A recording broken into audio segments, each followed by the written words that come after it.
Welcome back. Welcome back. Another edition of Matt's Tiers. It is week 15. A lot of movement on the Are you tiers. not entertained? 15 weeks. A lot of movement, a lot of teams on the rise, a lot of teams falling.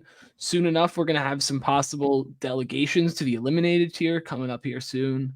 But good week of basketball, a lot of big performances, not a lot of good wins for some, good wins for others, but let's just get right into it. If you haven't been here before, these teams are eliminated post All-Star break. You won't even see these teams on the tiers at all anymore. They're just going to sit and eliminated for now. We have the Wizards, Blazers, Pistons, Spurs, Hornets, and Grizzlies. Then we got the 2 weeks notice tier. These teams are getting close to putting another 2-week notice where they're going to eventually get demoted into the eliminated tier. That is the Nets, the Hawks, and the Toronto Raptors. Both had some good wins as of late. As the time of recording this, we're recording this Tuesday night, so these games are not being taken into account. However, the Hawks are beating the Lakers right now, and the Nets just had a big win against the Jazz. Ben Simmons' return. Then we got the Maverick tier. This is dogfight. These teams are always going to lose in the end, but they're going to give you a dogfight nearly every night. That is the Bulls, the Warriors, and the Utah Jazz. We got the losing steam tier. I thought these teams actually had a shot to make a serious run for a 7 seed-ish range. I think the Magic still do have that. Same with the Rockets, I guess, but they were a lot better. They were both way over 500 at the early portion of the season, around week 8, but now they're slowly losing steam. What'd I tell you about the Magic?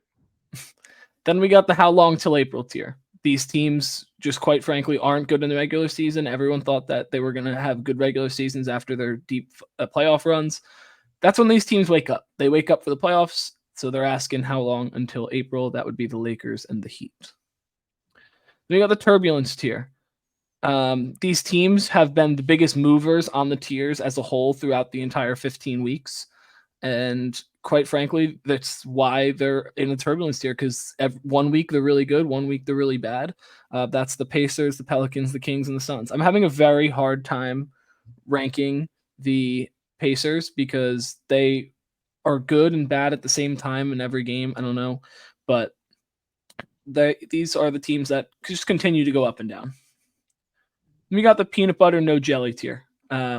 These teams, quite frankly, are very, very good, but they're just something's off. It's like eating a peanut butter sandwich. That sounds disgusting. With no. Yeah, but that's the Bucks and the Mavericks. I think these teams both have a good shot to compete for a title, but they're missing something that's going to hold them back. Then we got the nightmares tier. These teams are going to give you nightmares when you see them in the playoffs.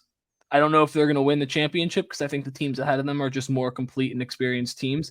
But these teams are teams that are probably going to take you 6-7 no matter what and give you an absolute dogfight. That's the Thunder, the Cavs, the Knicks, and the Timberwolves. Then we got the should be number one. I didn't change this title because, quite frankly, these teams should be number one. That would be the Celtics, the Clippers, and the Sixers. The Clippers just beat the Celtics by like 30.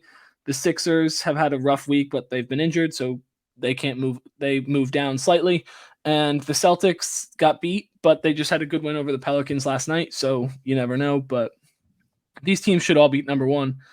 And back-to-back, they look like the best team in basketball right now. They really, really do. But that's Week 15's Matt Tiers. Thank you. And as we do on this channel, every week, Finn and Slim make one move for a team to go up or down. Doesn't matter where on the tiers, could be from eliminated up to number one. It doesn't matter, but they get one move to move a team up or down. We're going to start with Finn this time. Finn, what's your one move? Nah, I'm going to do something. It's going to rip my heart out. This is going to hurt on a deep level. Here's what I'm looking at. I'm looking at a list of teams right here. I'm looking at a pyramid as well, which is tough. But I'm going to have to move the Knicks up. And I'm going to explain to you why. The tiers are based off of the teams, correct? The way the teams are currently standing. In like how good the tiers are not based on the year. The tiers are based on the team today. Yes, and going forward, how far do you think this team can go? Okay, so since that OG trade, that's by far numerically the best team in the NBA. Tied with the Cavs, but sure. in record. Yeah. Cavs might even be one ahead, I think. I want to move the Knicks up. And is that going to rip my heart out? It's going to rip my heart out. But here's the thing with the Cavs. This is why I wouldn't be moving them up. There's no difference in their roster. They're just playing well. What's the difference in the roster? Max Strus, Jordan Yang, but go ahead. No, from within the year. Okay, yeah, that's fine. Since this change has been made, whatever it was, a month and a whatever ago, out of all the teams on the screen, they have the best record. So it's gonna rip my heart out. It's gonna hurt bad. I'm gonna be moving the Knicks up to the tier above. And I would also just like to say, it could have been a fluke game. The Cavs played good ball last night. I saw the Clippers play the Cavs live. Clippers did not look good live. The Clippers, all Harden, Kawhi, Paul George, and Russ, none of them four looked like they could pull the team back from being down 6 with 5 minutes left. Donovan could have pulled the Cavs down 5 with 6 minutes left. He looked like the best player on the court, and it wasn't even close. I was hesitant. Last night, I was literally thinking, no matter where the Clippers are, I'm moving them down. Because I saw it live, and, I understand, maybe it was just nobody's night. Kawhi had a quiet 30, whatever. But, yeah, I don't know. I saw some videos today and was reading some stuff about the Knicks. I'm going to have to move the Knicks up. Shout out, boss. Okay, Slim, what's your one move? Sheesh. That Clippers game was an away game, and just like my brother who is top 3, I was thinking something similar, the same thing, but either OKC or Minnesota, I would move them up to the tier above. Should be number 1 as well, just because I think that both of the squads have a phenomenal roster that works, well. I think all of those cats to their respective squad really work well, and I think it's gonna be a dog fight. Really competing and just trying to get a chip this year, but seeing how far you can go to the playoffs. And I think it is safe to say that OKC will definitely have a playoff appearance this season. And I wouldn't be surprised if it just so happens to, be against the Minnesota or, any team like that. Not to say that the Clippers won't, have an opportunity to show up and to execute. But as of right now and where these teams are, I think I see a lot more connectivity and a lot more ferocity coming from OKC and coming from Minnesota that I feel like maybe LA doesn't really have. And not to diss the Clippers fan base or anything like that. I just think that OKC and Minnesota just are special with the guys that they have. Very electrifying and really boost the energy on the defensive end.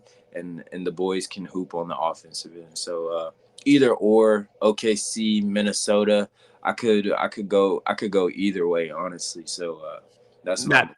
Before we move, do you understand what I'm saying? Because I feel like I didn't make my argument well. About the Knicks moving up or the Clippers moving down? The Knicks moving up. The Clippers moving down was an eye test thing. The Knicks moving up. They're just talking about that their current roster's win percentage is higher than the Cavs roster's win percentage on the year. That's all I'm saying. No. Yes. In the month of January, both teams have lost 2 games. I know, but the roster hasn't changed for the Cavs, I'm saying. So, well, I guess it kind of has because the Sam Merrills and Craig Porter Jr. got serious burn. But I know what you're saying. Okay, I just want to make sure I made my point because I feel like I didn't explain it well, but I understand in my head. No, that's facts. And let's take some time to clap it up for Maddie and the council. You know how it goes every week, man. Surprised the Cavs didn't sneak up another tier. They were getting close. I want them to beat a Philly or a Boston. So once they do that, they can 2-seed Clee. Hey, if the Sixers lose tonight, the Knicks are in the 3 seed and the Cavs are in the 4 seed. So holy cow! Can we just say, man, that boy Jalen Brunson is very special. Get well, Julius Randle. Check our video out. That's going to be about Brunson. Yeah, we're about it. It's already came out, so you're seeing this before the reserves came out. And if you made it this far, we appreciate it. But it'll be at the end of this video, popping up in about 10 seconds. Our all-star reserve picks. They're pretty interesting, and go check it out. But comment, subscribe. We'll see you guys next week. Put that bell on so you can be notified next Tuesday. I know this is coming out on a Wednesday, but these are normally Tuesday.